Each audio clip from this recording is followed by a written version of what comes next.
Tenemos entonces los juicios verbales con especialidades y el otro día estuvimos viendo el de ocupación ilegal.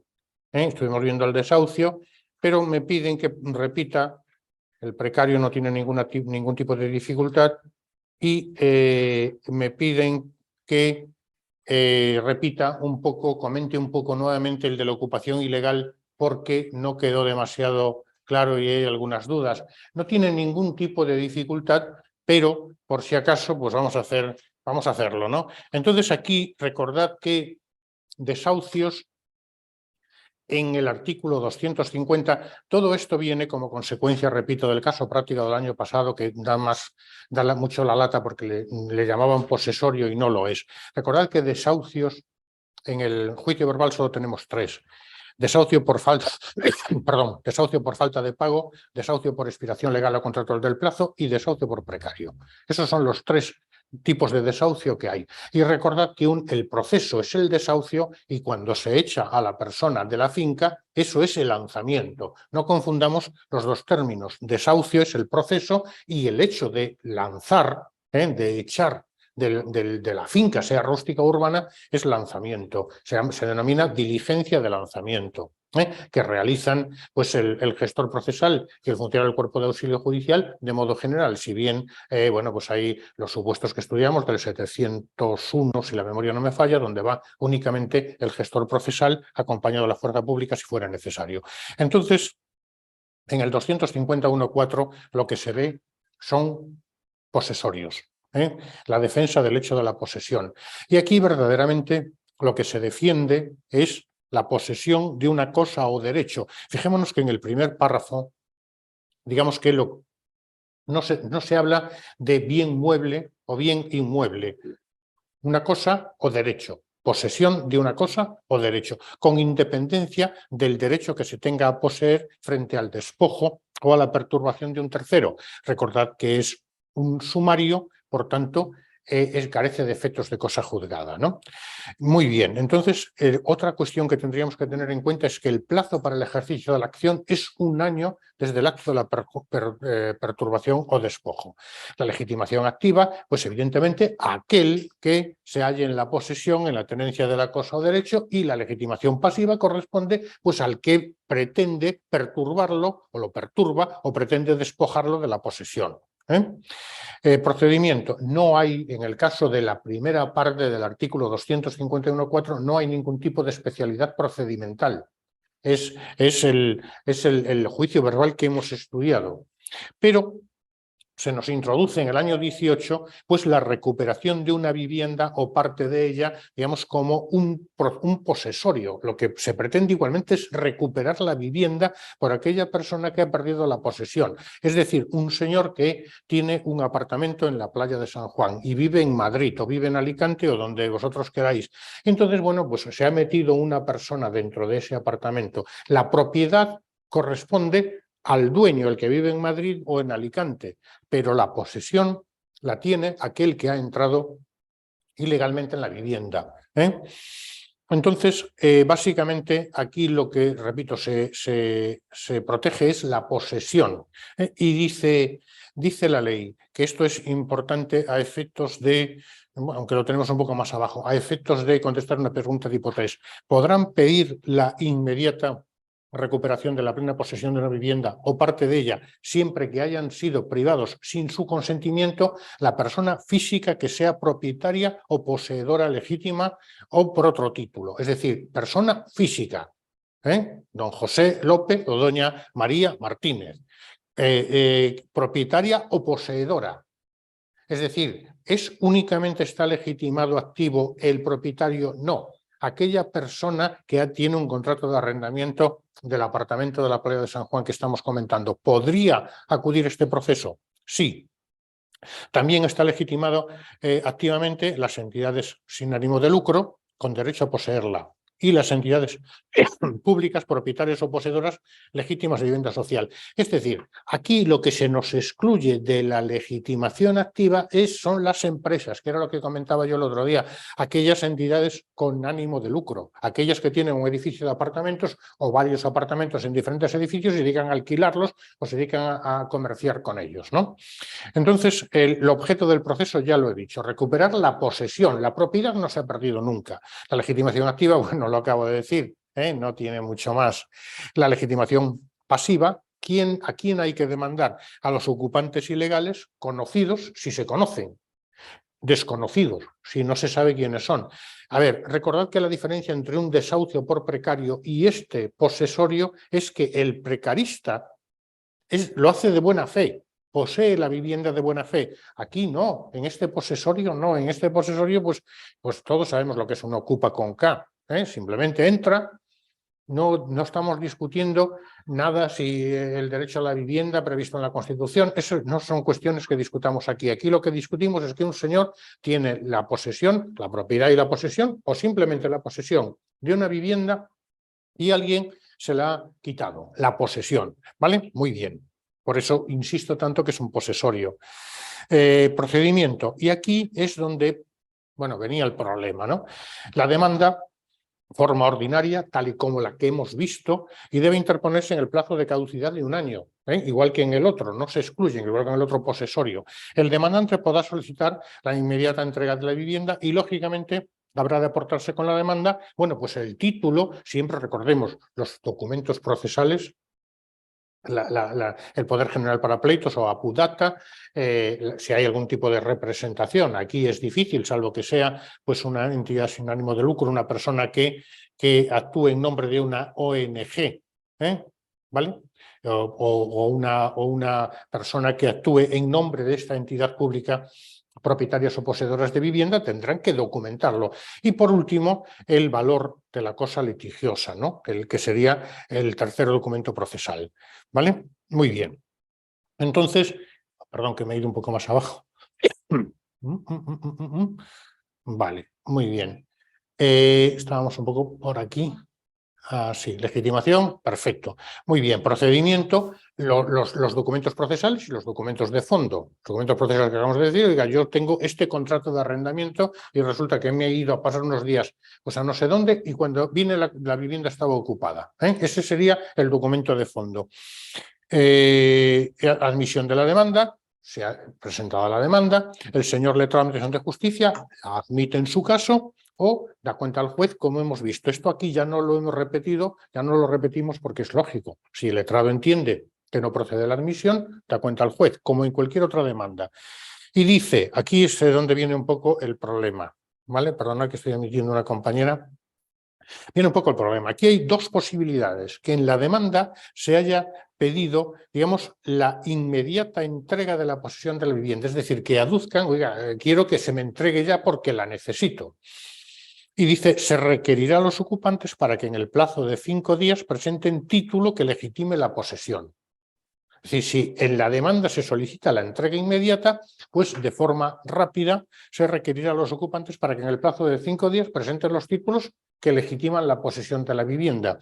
Y dice, en los casos, el segundo guión, en los casos en los que no se hubiera pedido la inmediata entrega de la posesión, el decreto de admisión a trámite de la demanda se limitará a emplazar para la contestación en el plazo general de 10 días. Y si queréis, en el otro vídeo, el otro día decía yo, bueno, vamos a ver, ¿quién si le han ocupado la vivienda de forma ilegal, pues no aduce urgencia? Deja, bueno, no sé, no hay problema, ya contestaremos a la demanda en el plazo de 10 días. Bueno, pues es una cuestión que no tiene mucho sentido. Si a alguien le quitan la vivienda, lo que quiere es que el ocupa se vaya de allí lo antes posible. No que conteste la demanda y ya veremos. Porque es que si contesta la demanda, entonces a lo mejor no procede que se accione a través de este cauce, porque presenten otro tipo de demanda. Pero bueno, lo que dice la ley es esto.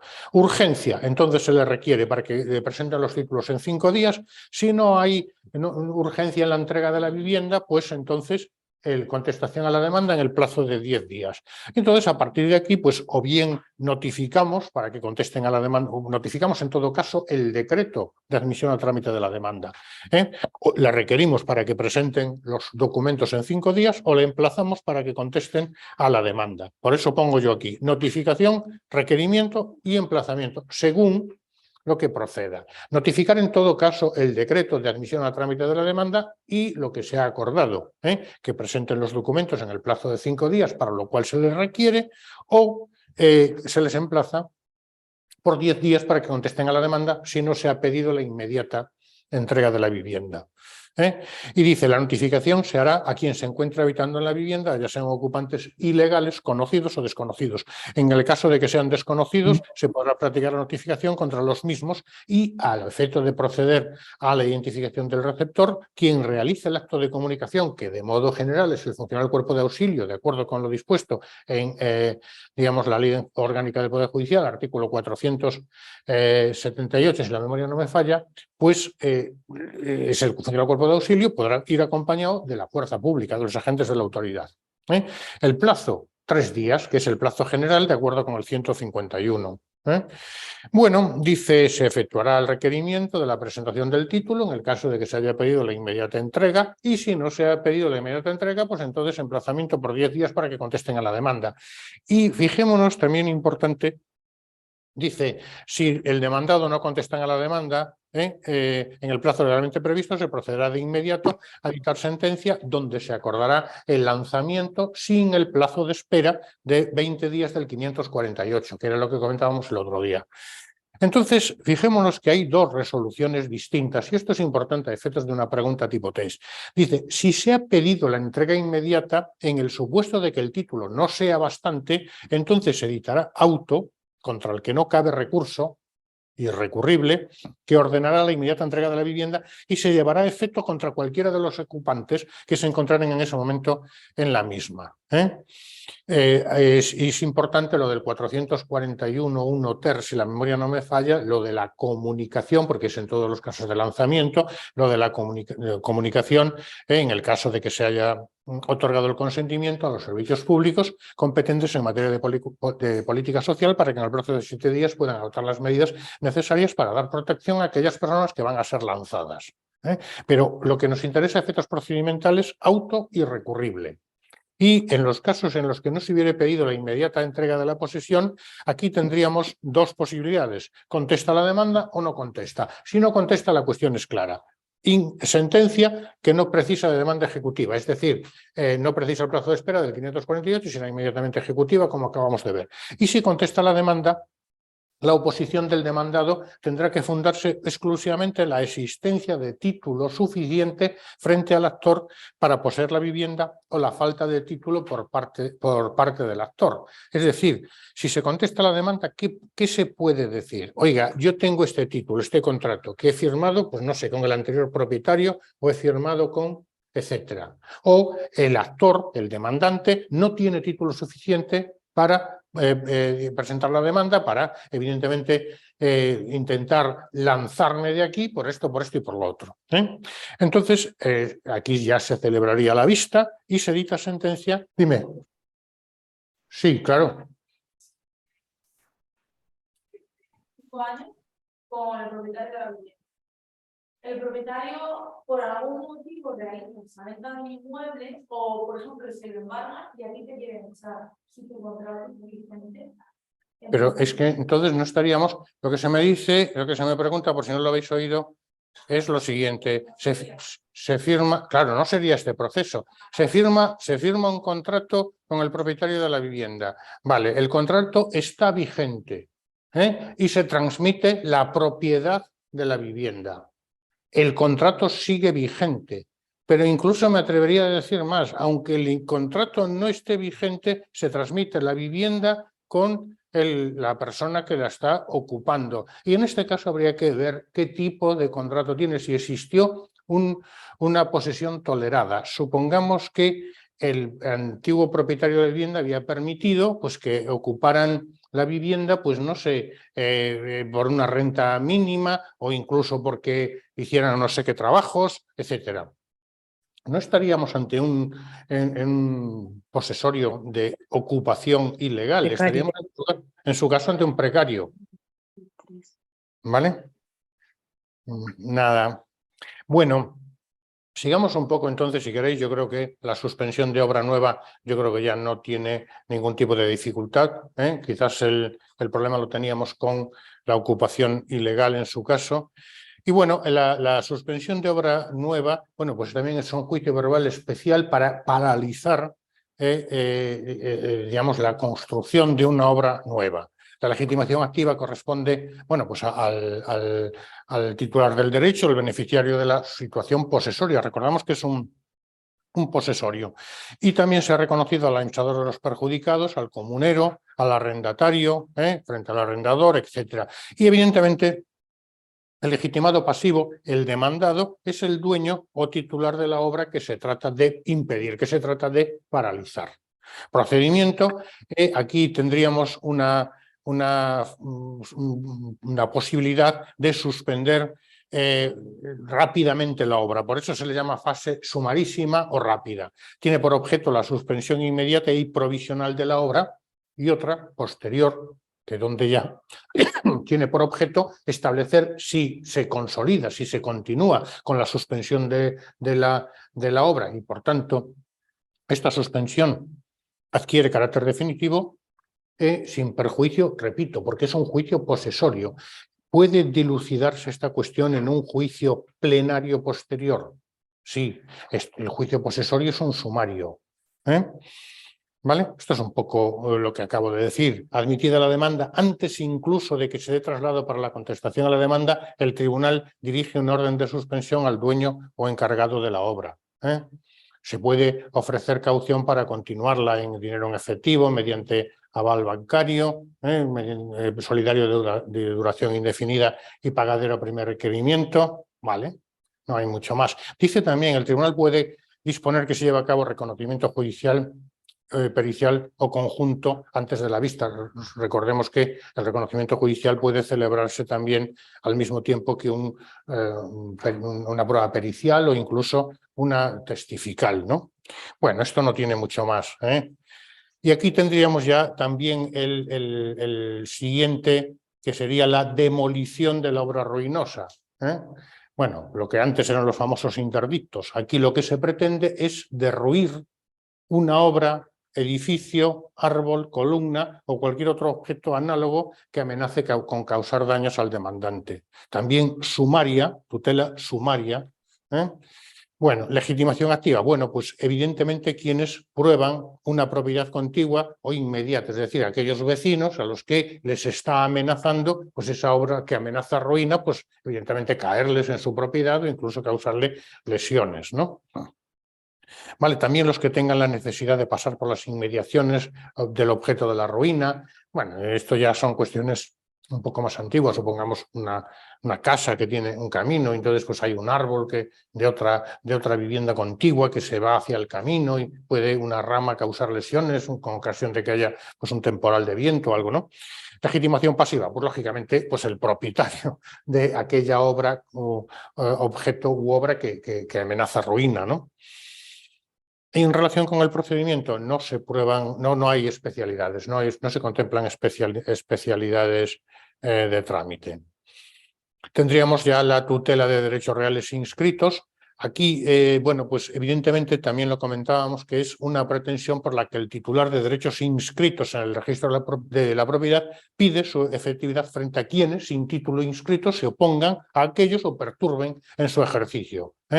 Evidentemente, aquí el documento base es la presentación de la certificación del registro de la propiedad, que acredita la vigencia sin contradicción alguna del asiento relativo a que se afirma que se está lesionando, ¿no? El proceso es un declarativo especial, sumario. Bueno, lo que nos interesa a nosotros es la palabra sumario, porque lógicamente, como sabemos, tiene una serie de connotaciones que se nos pueden preguntar. Y bueno, el resto lo leemos. Sí que nos interesa este punto, competencia objetiva, siempre en primera instancia, lógicamente, y en relación con la competencia territorial, aquí tendríamos la posibilidad o dos posibilidades, si queréis. Cuando la finca es una sola, la competencia territorial es a favor del juzgado del partido donde radique la finca. Y si radica en más de un partido judicial, pues donde esté la parte principal, la parte más grande. Aquí, bueno, cuestiones ya un tanto antiguas, donde se encuentre la casa habitación del dueño, en su defecto, la casa labor, la parte de mayor cabida, es decir, la más grande. Y cuando las fincas sean varias y se encuentren en diferentes partidos judiciales, pues será a favor del juzgado que elija el demandante. Es una competencia imperativa. La competencia territorial imperativa no tiene posibilidad de sumisión.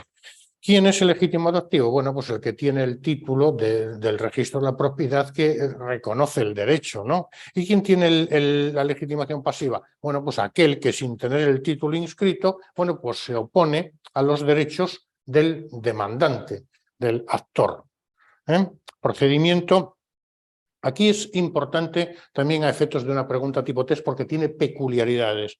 El procedimiento, digo yo aquí, tiene las siguientes especialidades. El escrito de demanda como requisitos de admisibilidad, es decir, si no se admite la demanda, debe establecer las medidas que se consideren necesarias para asegurar la sentencia que en su día recaiga. Y la cuantía de la caución que debe prestar el demandado en caso de comparecer y contestar para responder de la devolución de los frutos que haya percibido indebidamente, daños, perjuicios que hubiera causado, etc.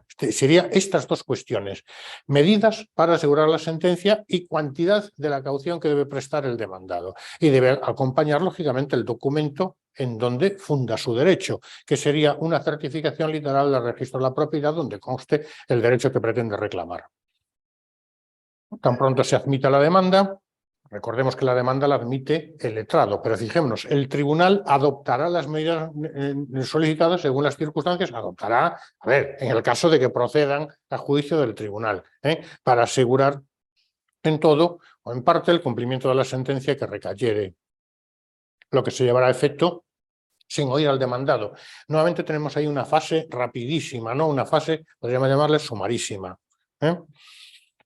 Citándose entonces a las partes para la vista con dos advertencias. Si el demandado no comparece a la vista, se dictará sentencia acordando las actuaciones que haya solicitado el actor, el demandante, para la efectividad del derecho inscrito.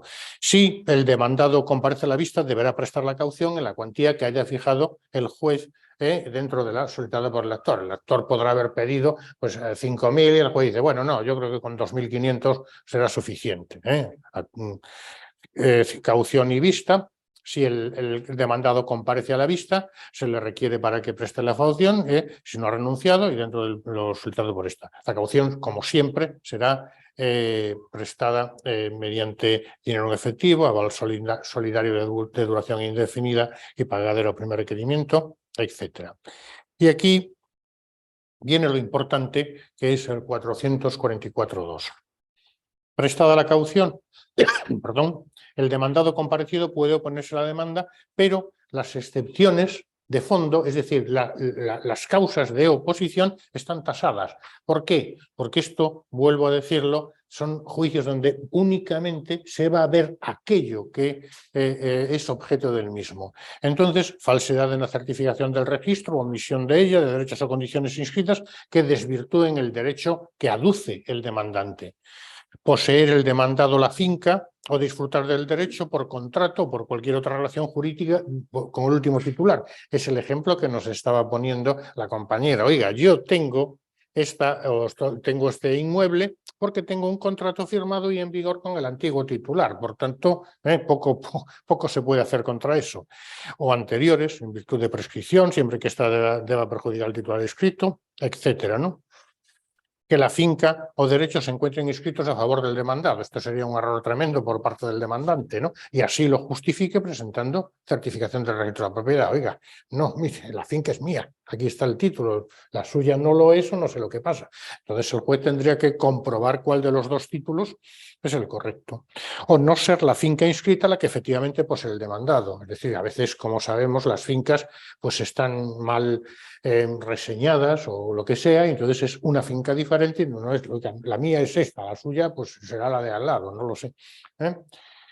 Y también es importante, como estamos diciendo, estamos ante un sumario, acabamos de decir que tiene las facultades de alegación tasadas por parte del demandado.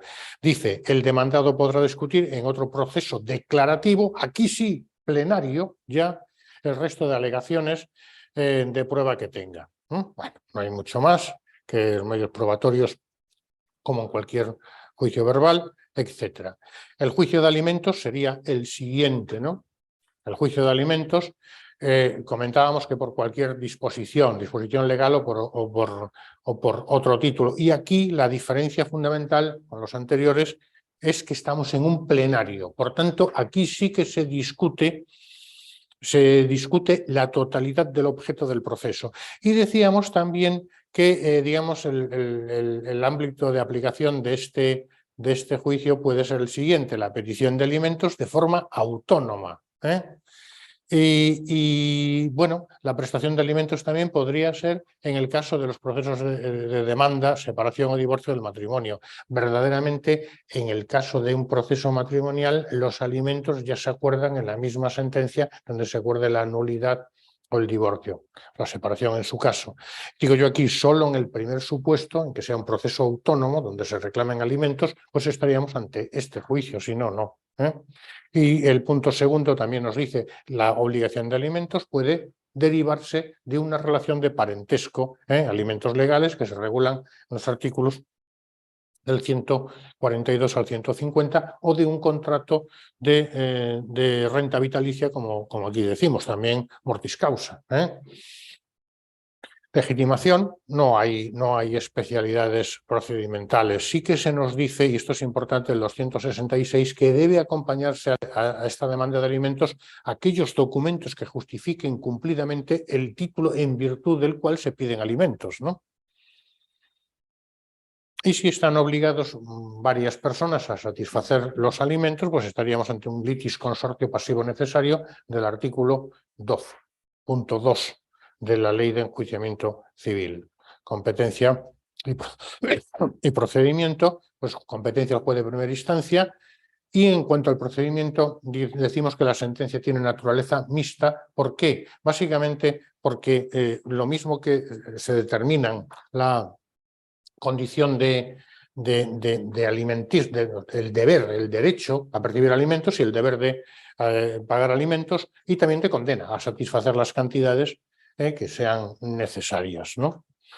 Entonces, naturaleza constitutiva y naturaleza de condena, naturaleza constitutiva y de condena. Y ya tendríamos la rectificación de hechos. De la rectificación de hechos inexactos y perjudiciales tiene una peculiaridad importante que vamos a ver.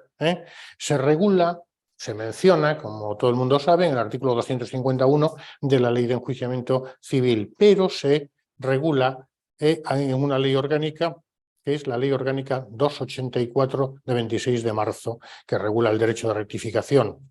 Pues estábamos diciendo que estábamos ante un proceso especial plenario. Básicamente, ¿por qué? Bueno, porque el objeto del proceso es completo. Un intento de composición o acuerdo obligatorio. Aquí sí que, bueno, no lo vamos a estudiar con demasiado con detenimiento, pero bueno, se regulan los artículos 2, 3 y 4 de esta ley orgánica, un intento de conciliación con el director del medio de comunicación social que ha publicado esa información inexacta o perjudicial, mediante el envío de un escrito de rectificación en el plazo de 7 días desde la publicación o difusión del periódico, de la revista que haya publicado pues esa información inexacta o perjudicial.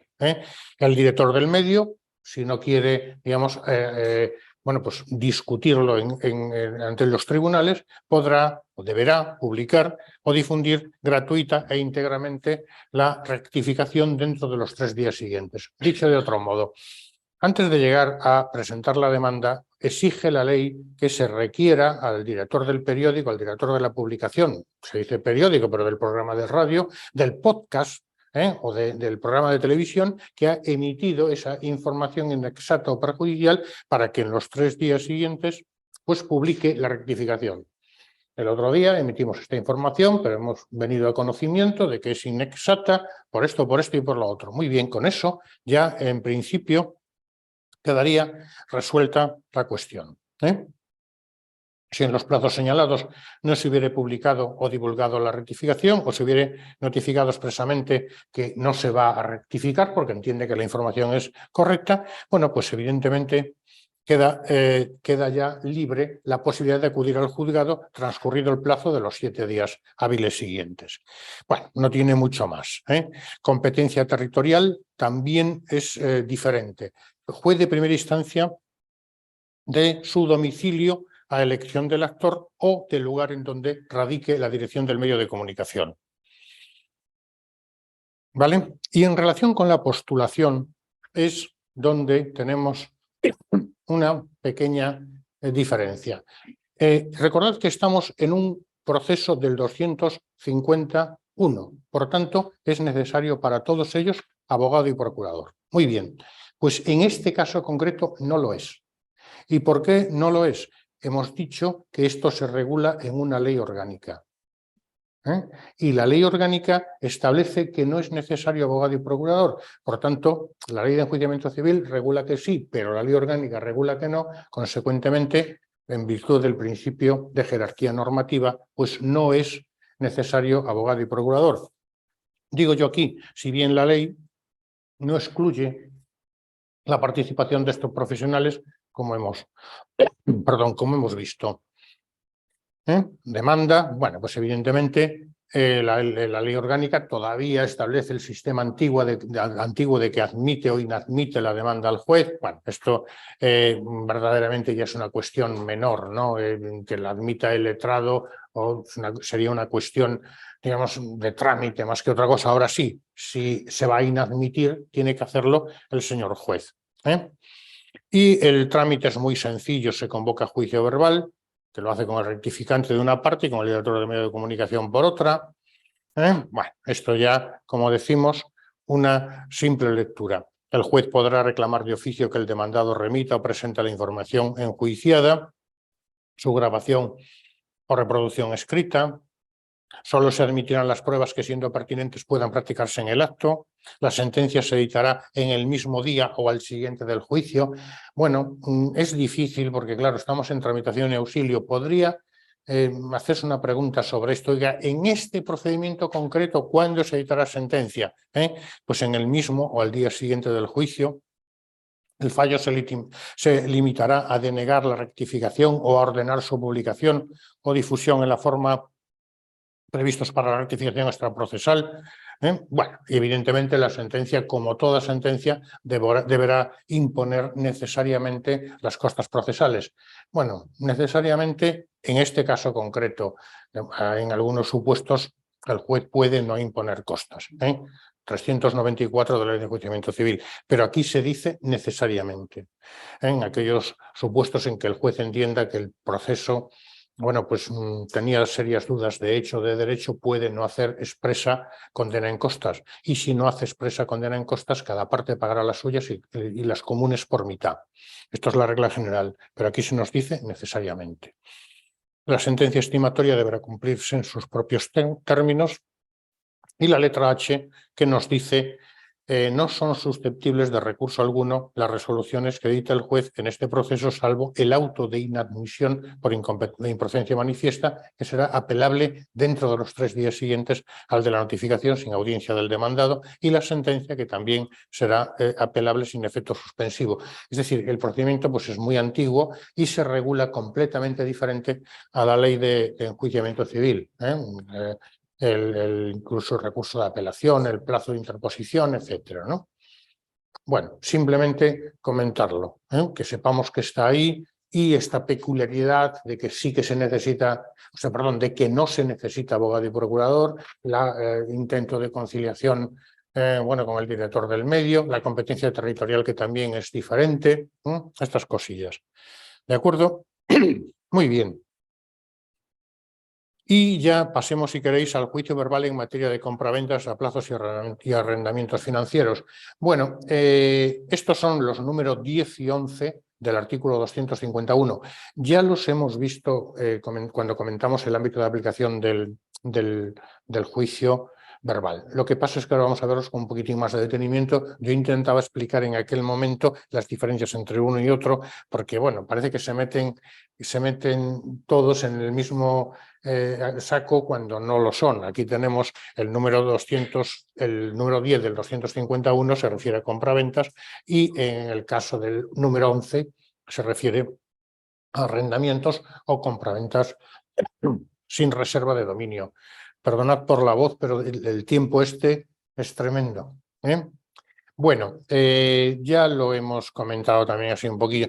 Sí es importante que son sumarios, ¿no? Ambos son sumarios. Y el objeto del proceso, yo creo que también lo tenemos que tener claro. Demandas que pretendan que el tribunal resuelva con carácter sumario sobre el incumplimiento por el comprador. Número 10. De las obligaciones derivadas de los contratos inscritos en el registro de venta a plazos de bienes muebles y formalizados en el modelo oficial establecido al efecto, al objeto de obtener una sentencia condenatoria que permita dirigir la ejecución exclusivamente sobre el bien o bienes adquiridos o financiados a plazos. Es decir, aquí lo que se pretende es un título ejecutivo que permita acudir a una ejecución de los artículos 517 y siguientes de la Ley de Enjuiciamiento Civil. En el número 10. Y en el número 11 es diferente. Demandas que pretendan que el tribunal resuelva con carácter sumario, pues igual, sobre el incumplimiento del contrato de arrendamiento financiero, arrendamiento de bienes muebles o de un contrato de venta a plazos con reserva de dominio, de tal forma que no se produce la transmisión, siempre que estén escritos en el registro. Y evidentemente aquí lo que se pretende es una acción exclusivamente encaminada a obtener la inmediata entrega del bien. ¿Por qué razón? Muy sencillo, porque no se ha producido la transmisión. El demandado tiene la posesión, pero no la propiedad. Entonces lo que quiero es que me devuelvan el bien. En el anterior no. En el anterior se ha producido la transmisión y lo que quiero es ejecutar. La inmediata entrega del bien al arrendador financiero, al arrendador o al vendedor o financiador en el lugar indicado en el contrato, previa declaración de resolución del contrato. Requisito común es que ambos contratos deben estar inscritos en el registro de venta a plazos de bienes muebles y formalizados en el modelo oficial. Verbal ordinario y sumario. Juicio verbal, sumario, que es un poco lo que nos interesaría. ¿Vale? Muy bien. Especialidades procedimentales. Bueno, pues también son importantes y de hecho se han preguntado alguna vez. Aquí lo que se nos dice es, fijémonos, no se admitirán las demandas. Requisito de sanción de inadmisión. No se admitirán las demandas en las que no se acompañe la acreditación del requerimiento de pago, al deudor con diligencia expresiva del impago y de la no entrega del bien. Es decir, hay que presentar como documento obligatorio esta diligencia de requerimiento de pago al deudor con diligencia expresiva del impago y no entrega del bien en los términos previstos en el apartado segundo del artículo 16 de la Ley de Venta a Plazos de Bienes Muebles, así como certificación de la inscripción de los bienes en el registro de venta a plazos de bienes muebles. Es decir, tiene que estar todo muy formalizado, ¿no? Entonces aquí tendríamos ya diferentes tipos de acción. Cuando se ejerciten las acciones basadas en el incumplimiento de un contrato de arrendamiento, por favor fijémonos en la palabra arrendamiento frente a compraventa o compraventa pero sin reserva de dominio, o sea, con reserva de dominio, al revés, compraventa con reserva de dominio, pero no se ha producido la transmisión. Dice, el incumplimiento de un contrato de arrendamiento financiero o de bienes muebles no se admitirán las demandas en las que no se acompañe la acreditación del requerimiento de pago al deudor con diligencia expresiva de impago y de la no entrega del bien. Igualmente, en los términos previstos en el apartado tercero de la disposición adicional primera de la Ley de Venta a Plazos de Bienes Muebles. Bueno, ya lo aclaro aquí, requisitos de inadmisibilidad de la demanda. Competencia objetiva y territorial, bueno, pues evidentemente fue de primera instancia del domicilio del comprador a plazos o del arrendatario financiero conforme al 52.2 de la Ley de Enjuiciamiento Civil, sin que sea posible la sumisión. Esto casi no hay que decirlo, ¿no? Lo de la sumisión me refiero. Y ya la legitimación activa, bueno, pues del vendedor o financiador, de la compraventa mobiliaria a plazos. Evidentemente, siempre hay que presentar la certificación de la inscripción en el registro de bienes muebles. ¿Vale? Y la legitimación pasiva es, evidentemente, del comprador o del arrendatario, ¿no? Aquí tendríamos la acción de cumplimiento o la acción de recuperación del bien, ¿no? Bueno, en la acción de cumplimiento, el que sea el comprador del bien de venta a plazos, bajo reserva de dominio, el arrendatario financiero, mobiliario, etcétera, ¿no? Aquí, evidentemente, estamos hablando de contratos de arrendamiento, del número 11. Y en la acción recuperatoria estaría legitimado también el poseedor del bien como legitimado pasivo, objeto del contrato inscrito. Evidentemente, habrá de acompañar el requerimiento de pago con diligencia expresiva de impago y de la no entrega del bien, de acuerdo con el 16.2 de esta ley de venta a plazos de bienes muebles. Yo creo que no tiene ninguna dificultad si nos fijamos claramente en si se trata de una compraventa o si se trata de un arrendamiento. Y si se trata de un arrendamiento, es evidente que es el número 11 y lo que se pretende es la recuperación del bien. Y también en la compraventa con reserva de dominio. Mientras que si se trata de una compraventa normal donde se ha producido la transmisión, lo que se pretende es una sentencia que permita acudir a una ejecución forzosa para recuperar el bien. ¿De acuerdo? Procedimiento, pues aquí siempre una fase inicial, sin contradicción, que aquí lo que se nos dice, el tribunal ordena, en el caso de la acción de cumplimiento, bueno, pues la exhibición de los bienes muebles, su inmediato embargo preventivo, que se asegura a través de un depósito. Y cuando se trata de recuperar el bien, depósito del bien vendido bajo reserva de dominio o arrendado, con opción de compra cuya entrega se reclama. No se exige caución, ni se admite oposición del demandado, ni solicitudes de esta que modifiquen las medidas adoptadas por el juez o la sustitución por caución, ¿no? La sustitución de las medidas ofreciendo una caución por parte del demandado. Se refiere.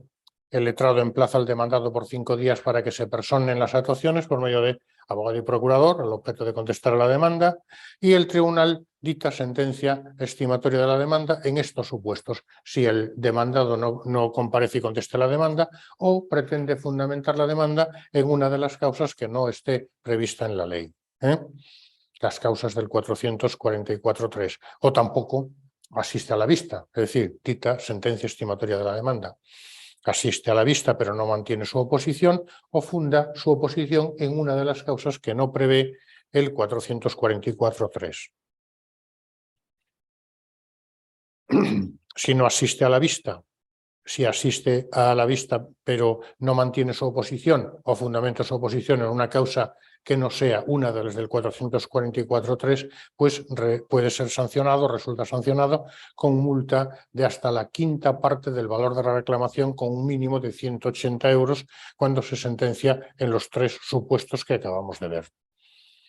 Sentencia donde no ha habido contradicción, no se ha efectuado oposición de acuerdo con las causas que acabamos de mencionar, 444.3, es irrecurrible, no cabe recurso contra ella. Eso también es una cuestión importante a efectos de un test. Y aquí tendríamos la segunda fase cuando se produce oposición, es decir, supuestos donde se formula oposición. ¿Cuáles serían las causas de oposición? Falta de jurisdicción o competencia del tribunal, pago acreditado documentalmente, inexistencia o falta de validez de su consentimiento, incluida la falsedad de la firma, falsedad del documento en que aparezca formalizado el contrato. Como vemos, son unas causas de oposición verdaderamente muy casadas, muy concretas, ¿no? La vista se desarrolla como la vista de un verbal y sentencia en 10 días. Sentencia que, en este caso de que se haya formulado oposición, es recurrible, cabe recurso de apelación de acuerdo con las reglas generales, ¿no? Y la sentencia no carece de autoridad de cosa juzgada material, habida cuenta que estamos en un sumario. ¿Vale? Pues este es muy sencillitos estos dos procesos si nos damos cuenta de esos pequeños detalles. Y ahora vamos a ver, si queréis, el último que se introduce recientemente por Ley Orgánica 7/2022, ¿no? Que serían las especialidades para la tramitación de los recursos contra las resoluciones que agoten la vía administrativa dictadas en materia de propiedad industrial por la Oficina Española de Patentes y Marcas y que se regula en el 447 bis, como antes hemos dicho, ¿no? Bueno, aquí verdaderamente, digo yo, se asigna el trámite, los cauces del verbal, pero con determinadas especialidades procedimentales. Quizás la peculiaridad más importante es la competencia para conocer estos recursos a las secciones especializadas en materia mercantil de las audiencias provinciales. Y el objeto del pleito puede consistir, el objeto del recurso, recordad que hay una decisión administrativa de la Oficina Española de Patentes y Marcas, que es la que se recurre a través de este proceso. Una declaración de no conformidad de derecho y anulación de la resolución dictada por esta oficina, así como el reconocimiento y restablecimiento de una situación jurídica individualizada cuando proceda.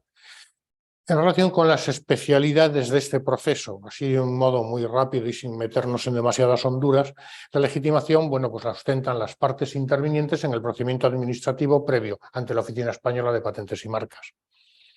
El plazo de interposición son 2 meses desde el siguiente a la notificación o publicación en el BOE de la resolución dictada por la Oficina Española de Patentes y Marcas si fuera expresa. En ausencia, el plazo será de 6 meses. Entonces, si tenemos un procedimiento administrativo previo, hablamos de un plazo de 6 meses si hay resolución, hablamos de un plazo de 2 meses si hay resolución expresa, hablamos de un plazo de 6 meses si hay resolución presunta, se produce el acto presunto. ¿No nos suena algo esto? ¿No nos suena contencioso administrativo?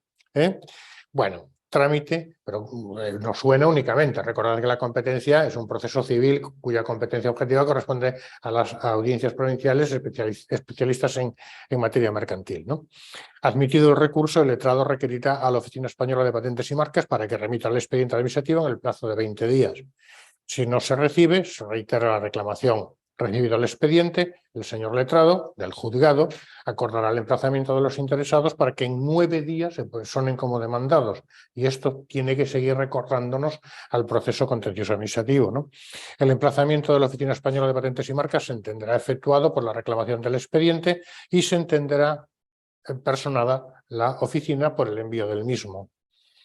Los interesados podrán personarse dentro del plazo de 9 días. Si lo hicieren posteriormente, se les tendrá por parte para los trámites que no hayan precluido. Si no se personaren, continuará el procedimiento por sus trámites sin que haya lugar a practicarles ninguna otra notificación.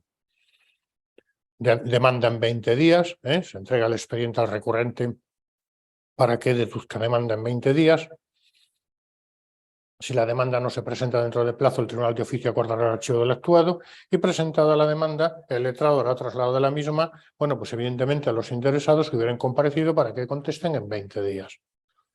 Si la demanda se hubiera formalizado sin haberse recibido el expediente, se emplazará a la Oficina Española para contestar, apercibiéndolo de que si no se admite la contestación, si no remite dicho expediente.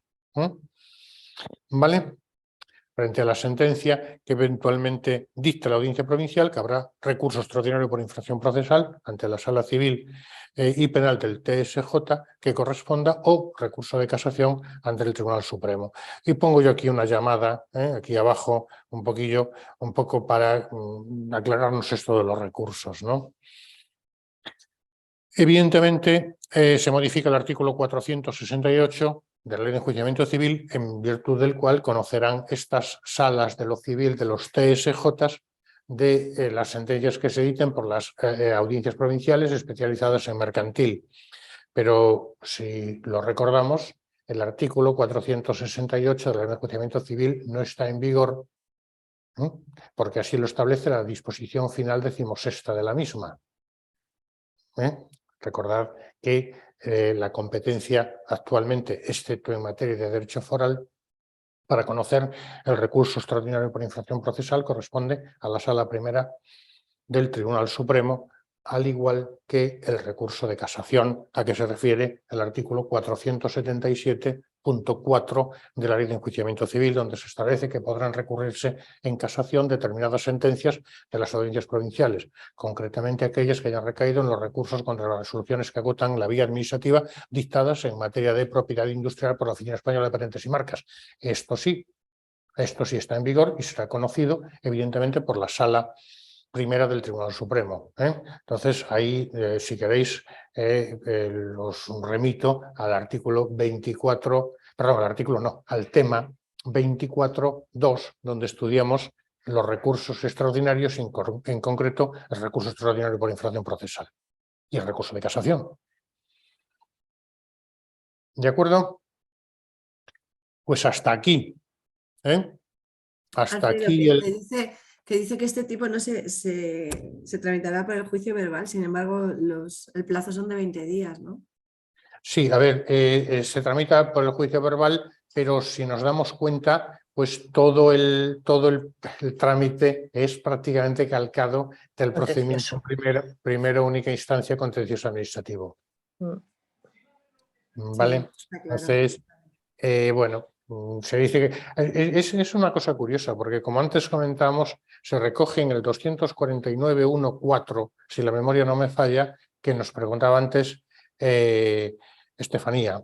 Y luego se dice, se tramitarán por los cauces del verbal. Entonces se modifica el 249.1.4, se modifica el 250.3 y se regula en el 447 bis. Es un procedimiento pues especial. Bueno, no tiene mucho, pero quedémonos con la idea porque es completamente diferente a los demás. Ok.